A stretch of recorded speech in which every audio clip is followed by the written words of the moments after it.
إن الحمد لله نحمده ونستعينه ونستغفره ونعوذ بالله من شرور أنفسنا ومن سيئات أعمالنا من يهده الله فلا مضل له ومن يضلل فلا هادي له أشهد أن لا إله إلا الله وحده لا شريك له وأشهد أن محمدا عبده ورسوله لا نبي بعده أما بعد فيا عباد الله أوصيكم ونفسي بتقوى الله فقد فاز المتقون أيها الناس اتقوا الله حق تقاته ولا تموتن إلا وأنتم مسلمون قال الله تعالى في القرآن العظيم أعوذ بالله من الشيطان الرجيم يا أيها الذين آمنوا اتقوا الله حق تقاته ولا تموتن إلا وأنتم مسلمون يا أيها الذين آمنوا اتقوا الله وقولوا قولا سديدا يصلح لكم أعمالكم ويغفر لكم ذنوبكم ومن يطع الله ورسوله فقد فاز فوزا عظيما صدق الله العظيم. Hadirin jamaah Jumat yang dimuliakan Allah, hari ini kita dapat melaksanakan sholat Jumat, kita bisa mendengarkan khutbah, hati kita masih tergerak untuk melangkahkan kaki, mengayunkan tangan, memenuhi panggilan Allah. Maka itu adalah nikmat yang paling berharga. Itulah nikmat yang paling besar yang kita terima dari Allah. Syukuri dengan mengucapkan Alhamdulillahi Rabbil Alamin. Kemudian berselawat kepada baginda Nabi. Allahumma salli ala Sayyidina Muhammad wa ala ali Sayyidina Muhammad. Assalamu alayka ya Rasulullah. Hadirin jamaah Jumat yang dimuliakan Allah, berapa banyak pada hari ini hamba-hamba Allah yang diberikan oleh Allah hidup sama seperti kita, juga diberikan oleh Allah sehat sama seperti kita. Mereka melangkahkan kaki, mengayunkan tangan, berkeliaran di muka bumi Allah ini. Mungkin ada pula sebagian yang tidur di rumahnya. Mereka diberikan oleh Allah nikmat yang sama seperti kita. Tapi pada siang ini mereka tak ada duduk bersama kita di tempat yang paling mulia, masjid. Di hari yang paling mulia, hari Jumat, Sayyidul Ayyam, bersama orang-orang yang mulia, orang-orang yang beriman. Apa yang kurang dari mereka? Umurnya panjang, badannya sehat. Maka yang kurang dari mereka adalah nikmat istiqamah iman. Dicabut oleh Allah nikmat itu dari dirinya, sehingga tak ada lagi rasa takut di hatinya meninggalkan sholat Jumat ini. Padahal itulah yang paling berharga di dalam hidup kita sebagai manusia. Karena kalau hanya sekedar sehat, kalau hanya sekedar hidup, binatang pun juga sehat, juga hidup. Maka para ulama mengatakan al-istiqamah khairun min alfi karamah. Satu istiqamah itu lebih baik daripada 1000 karamah. Imam Al-Khusairi berpesan, "Idza ra'aita rijalan yatiru fil hawa", kalau engkau lihat ada orang yang sakti, bisa dia terbang di atas angin. Wa yamshi 'alal ma', bisa dia berjalan di atas air. La taghtar, jangan langsung terpukau, jangan langsung tertipu, karena sesungguhnya setan dan iblis pun bisa melakukan itu. Kan tetapi lihatlah bagaimana dia istiqamah menjalankan perintah Allah, bagaimana dia istiqamah menjauhi larangan-larangan Allah. Maka istiqamah hal yang paling penting dalam hidup ini. Karena hidup ini ibarat perjalanan kapal di tengah lautan. Banyak halang rintang menghadang.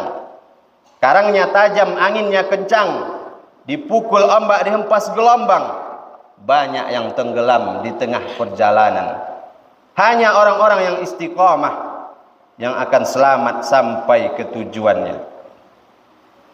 Mengapa kita mesti sholat subuh, zuhur, asar, maghrib, isya, tahajud, duha, qabliyah, ba'diyah?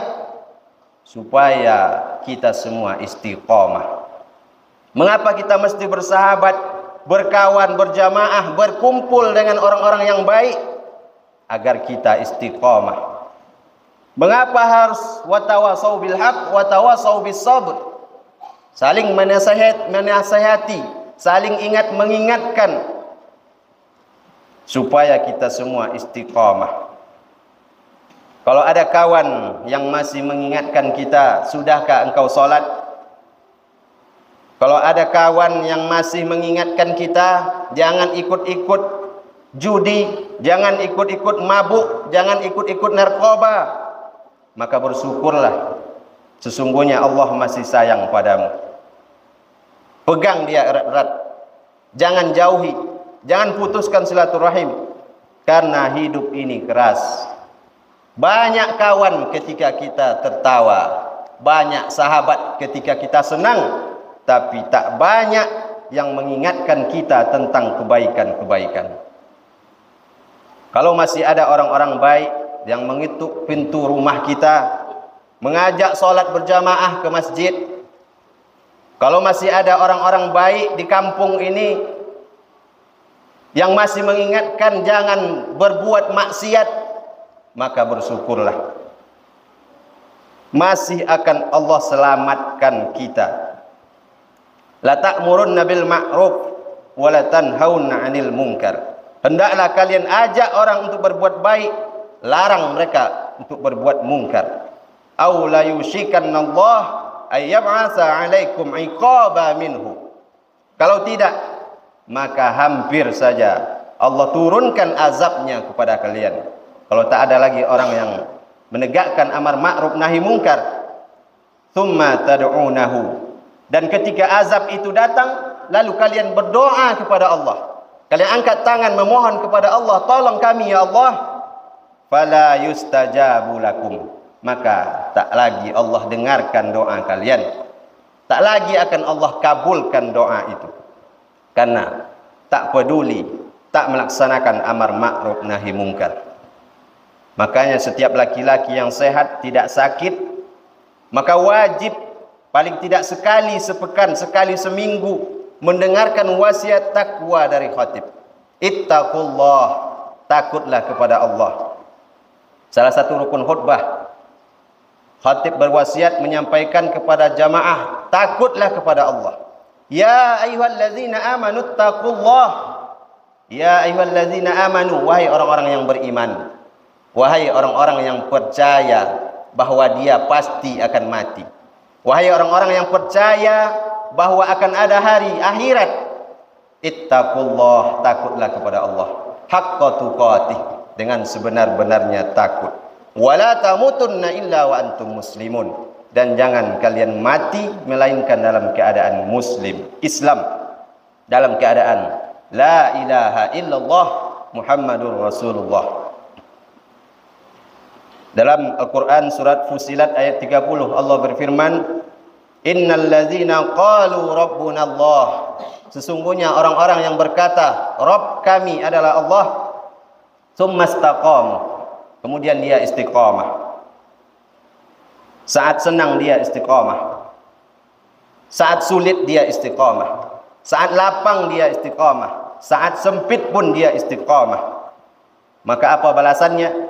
Tatanazzalu alaihimul malaikah, maka akan Allah turunkan kepadanya malaikat. Kapan? Kata para ulama ahli tafsir, ketika akan sakratul maut, ketika malaikat Israel akan mencabut nyawa, di saat yang paling genting, di saat yang paling kritis, di saat sakratul maut. Saat itu malaikat datang berbisik ke telinganya, alla takhafu, jangan engkau takut. Ternyata orang yang akan mati itu dia takut. Perasaannya dua saja. Yang pertama takut. Takut akan sakitnya mati, takut akan gelapnya liang lahat, takut akan pertanyaan mungkar nakir, takut akan azab kubur, takut akan neraka. Maka ketika itu datang malaikat berbisik ke telinganya, alla takhafu wala tahzanu, dan jangan engkau bersedih. Jangan engkau takut dan jangan engkau bersedih. Orang yang akan mati itu dia bersedih. Sedih meninggalkan anak, istri, keluarga, sahabat. Sedih meninggalkan rumah yang dulu susah payah dia bangun. Sedih meninggalkan mobil yang mewah. Sedih meninggalkan dunia dan isinya. Maka malaikat berbisik ke telinganya, Allah takhafu wa la tahzanu. Jangan engkau takut, jangan engkau bersedih. Anak, istri, keluarga tak bisa menenangkan ketika itu. Maka setelah tenang hatinya dengan bisikan dari malaikat, datang lagi bisikan yang ketiga. Wa abshiru bil jannati allati kuntum tu'adun. Berbahagialah engkau karena engkau akan masuk ke dalam surga yang dijanjikan oleh Allah Subhanahu wa taala. Di saat itulah malaikat maut mencabut nyawanya. Walaupun kematian itu sakit seperti tebasan pedang beratus kali di tempat yang sama. Walaupun mati itu sakit seperti kambing yang dikuliti hidup-hidup, tapi dia bisa tersenyum. Kenapa dia tersenyum? Karena sakitnya mati sudah terobati dengan kabar gembira yang dibawa oleh malaikat kepadanya. Betapa banyak kita saksikan orang-orang soleh, orang-orang yang baik. Mereka pergi meninggalkan dunia ini dengan wajah yang tersenyum bahagia. Akan tetapi, yang akan mendapatkan itu hanyalah orang-orang yang istiqamah di jalan Allah Subhanahu wa taala. Adapun mereka orang-orang yang ingkar, silahkan mereka mau minum khamar, silahkan.